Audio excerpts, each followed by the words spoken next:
So ఆ cinema సాధించిన records గురించి, ఆ సినిమా రన్నింగ్ ఉన్న విశేషాల గురించి ఇప్పుడు రాఘవేంద్ర గారు ఏం చెప్తారో ఆయన మాట్లాడిందాం. నమస్తే sir. First of all congrats sir.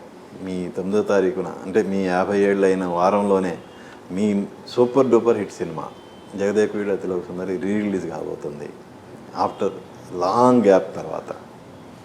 ఎలా అనిపిస్తుంది? చాలా ఇప్పటి నుంచి అందరూ అడుగుతూ ఉంటారు అది ఇప్పుడు చూడాలి అంటే. ఇప్పుడు నాకు యూట్యూబ్ జనరేషన్ ఉన్నది. ఇప్పుడు చూడాలండి. ఇప్పుడు పెద్ద స్క్రీన్ మీద వాళ్ళు అప్పుడేమో చిన్నవాళ్ళు టీవీలో చూస్తారు. ఈగర్లీ వెయిటింగ్ అనమాట. సరే రిలీజ్ అనేది చాలా 2Dలో కాకుండా 3Dలో కూడా రిలీజ్ కాబోతుంది. యాక్చువల్గా ఏంటంటే జగదేక వీరుడు ముందు 2-3 సినిమాలు సరిగ్గా ఆడలే నాకు. ఇది కథ అంతా వినిపించారు. కథ అయిన తర్వాత అసలు ఈయన పెడదామా లేకపోతే ఇంకెవరినైనా పెడదామా అని ఎంత ఆలోచించినా ఇది తీయాలంటే రాఘవేంద్ర తప్ప వీళ్ళిద్దరిని మేనేజ్ చేసి అనే ఆలోచన రావటం అనేది దత్తు గారు కానీ చిరంజీవి యాక్సెప్ట్ చేయడం. అందుకనే వాళ్ళకి డెఫినెట్గా థ్యాంక్స్ చెప్పుకోలేదు. అంటే ఛాలెంజ్గా తీసుకున్నాను.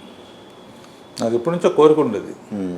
ఈటీ సినిమా ఇప్పుడు వచ్చింది కదా స్పీల్బర్గ్, అలా మనం ఎందుకు చేయకూడదు అనే ఆలోచనకి అది సబ్జెక్ట్ రాగానే ఎండ్లో ఆ ఉంగరం ఇప్పుడు కొన్ని వేల సంవత్సరాలు కనుమూసి తెరచడం అంటే సంవత్సరం ఆడుతాం. దేవతలుగా ఉంటుందన్నా కొంతకాలమైన మానవులతో ఉండటమే బెటర్ అనుకుని ఉంగరం విసిరేస్తుంది. ఉంగరంలో విన్సెంట్ గారు గ్రాఫిక్ లేకుండా ఏమీ లేకుండా ఉంది. చేప నోట్లోకి వెళ్ళినట్టు ఒక్క గ్రాఫిక్ షాట్ లేదు. అంటే నెక్స్ట్ నేను మళ్ళీ దాని కడుపుని మెరుపేడుగా శ్రీదేవి వస్తుందని మరి అదైనా చేయొచ్చు సార్ ఇప్పుడు. సో ఉద్యోగం చేసాం. తర్వాత సినిమా రిలీజ్ అయింది, ఆడింది.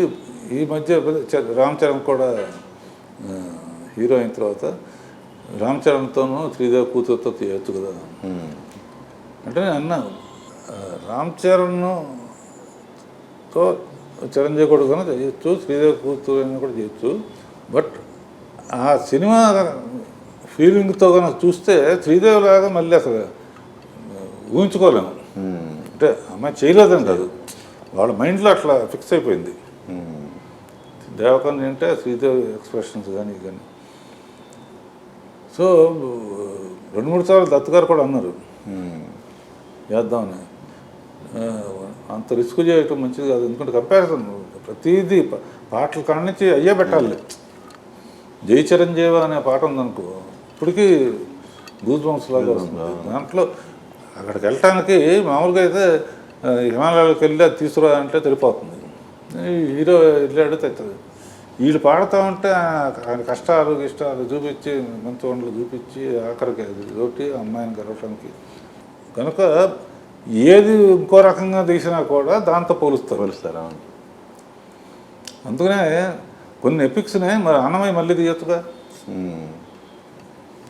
సో కొన్ని ఎపిక్స్ జోలికి వెళ్ళకూడదమ్మా.